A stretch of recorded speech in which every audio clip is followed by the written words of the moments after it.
Hey guys, welcome back to the channel. Kind of want to show y'all a couple of my favorite wiring tools tonight. Man, I've picked up another contract and this TPXL is just becoming loaded with everything in the world. I've had to go ahead and add a shoulder strap to it, which I take that off of my Vito bag as soon as I get it. And now I about have to have it because I spend half the day riding an elevator in a hotel fixing every call they get. So anyway, not doing a bag tour here. We did a bag tour. If you want to see that, it'll be down. I'll try to link a comment down below. But a couple tools right here in the front from Knipex, of course. And as you can see, this one over here has been used a lot, and this one is fairly new.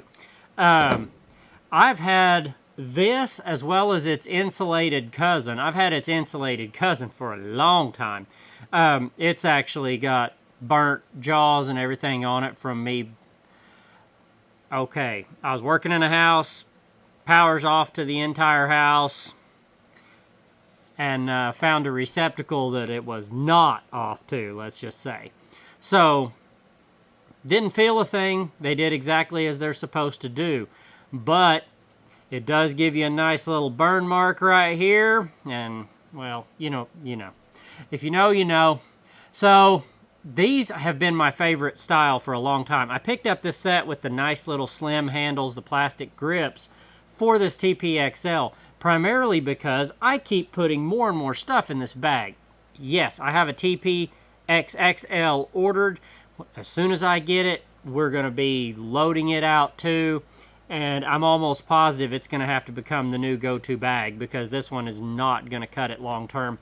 It's enough room, but if it's going to be my go-to bag, I keep finding more things I have to have in here. And then there's so many specific things for working on hotels and stuff, and specific jobs I have at this place that I'm going to have permanently, I guess.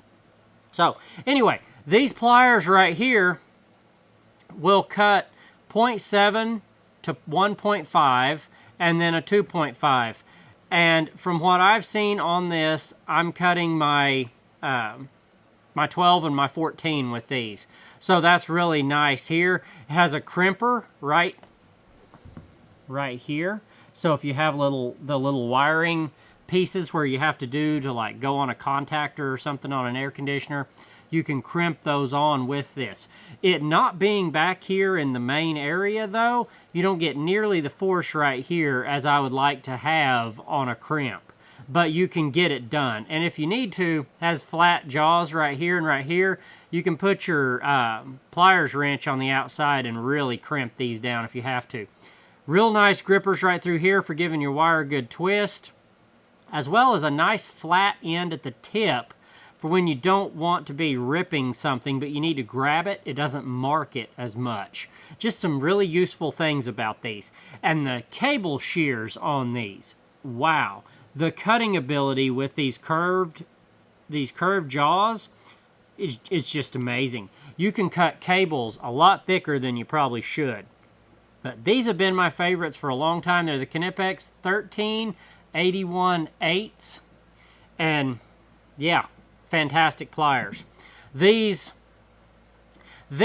I was telling a friend of mine in Texas, Ryan, that he should grab a pair of these to have just every day. They're just amazing. Well, he jumped online and he poked around and he ended up ordering these. They're also Knipex, but I hadn't bought these yet, and he got to talking about them and the different things they could do. And these are marked for wire 12, 14, 16, 18, and 20 in stranded, and in solid 10, 12, 14, and 16. So just all the nice sizes of wire. Of course, with me, 14, 12, and 10 is about what I work with on all my projects. So these have done just fine for pretty well everything, but these apparently are going to be more useful. But the real reason is these here, they have a little lock right here, which they have a spring on these. These do not. I've never been really a huge fan of having tools with springs in them, but we'll see how these go. The the cutter is also a little different. If you see the cutter for the actual wire shear right in here, it's shorter and has like a step cut in it. But man, it is sharp too. It really does a fine job. The jaws are quite a bit wider on it also, and just it's a lot thicker tool. The handles, not so much in your hand. I do like the shape of these handles just a little better than these, but these also have a screw cutter for the 832s and the 632 screws. It turns out that on this hotel, I have a lot of 832 screws that hold a lot of hardware for the door systems and stuff. And I can buy these screws easily at Lowe's in these little bags. And an 832 screw, which is the largest size this will cut, I have to cut them to the shortest they'll go. You can just slide it right in, and you can see where that screw is. Just right through that hand, right through there. And then I need them as short as it can cut them. So just put it there, and then literally, that's it. And the cool part, yeah, there's that little, turn that into that. So I have these little handles that these kind of sizes have to go into and stuff. So that quick, and that's a fairly heavy little screw, it cuts it without needing to thread it in or anything like a lot of the screw cutting pliers do. You have to thread the screw in and cut it. And it still leaves no burrs on that little screw head right there. I mean, it is nice. It does just a fantastic job of cutting that.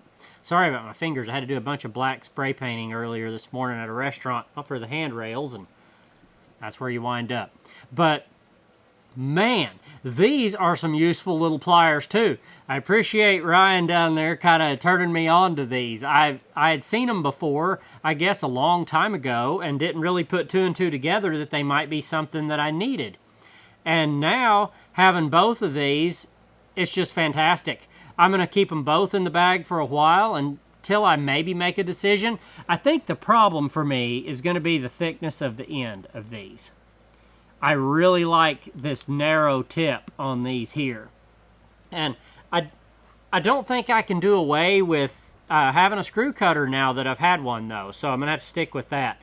But man, either one of these, if you need the features that this has with the screw cutting and all that good stuff, these are fantastic. I want to say on Amazon somewhere around 55 bucks or so, so not even that horrible.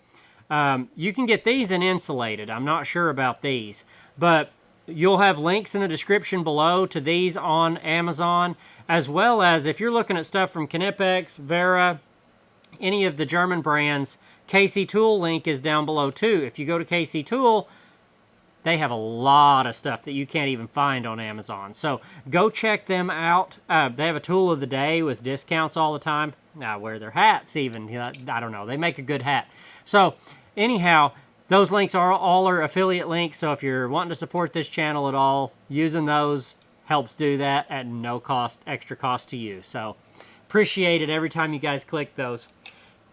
Thanks a lot. That's a couple of my favorite wiring tools. I'm curious what ones you use. I know people feel very strongly about these sometimes, but these tools here are a huge step up from the little sets of Greenlees and Kleins and stuff. The little, you know what I mean, like the curve handles and stuff, thin, that you'll get at Lowe's and Home Depot and whatnot regularly. These are a permanent tool until you grab a live wire maybe and mess something up really bad. But until then, these are awesome.